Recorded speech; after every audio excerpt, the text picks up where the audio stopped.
47 দিন পর, তাই না? এই ট্রেনিং কমিটি মিটিং বসেছে। স্বাভাবিকভাবেই নতুন সরকার গঠন করে সরকারকে গুছিয়ে নেওয়াটা আমাদের মাননীয় প্রধানমন্ত্রী তিনি সেভাবে গোছানোর চেষ্টা করছেন। আমরা সেই সঙ্গে দলকে অ্যাক্টিভেট করার জন্য এবং দলের যে রেগুলার কাজকর্মকে চালু রাখার জন্যে আমরা আজকে আমাদের দলের চেয়ারম্যান এবং প্রধানমন্ত্রী ট্রেনিং কমিটি মিটিং ডেকেছিলেন।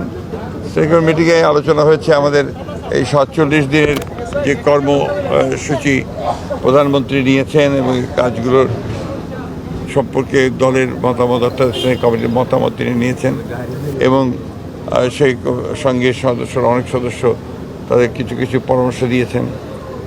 আর আপনার সেই সঙ্গে আমাদের যে রাজনৈতিক সাংগঠনিক কর্মকাণ্ডগুলোকে আরও বিস্তৃত করার জন্য ভবিষ্যতে খুব দ্রুত কীভাবে আমরা দলকে কাউন্সিলের দিকে নিয়ে যেতে পারি সে বিষয়গুলো আলোচনা হয়েছে এবং আমরা পুরো বিষয়টাই সাংগঠনিক ছিল।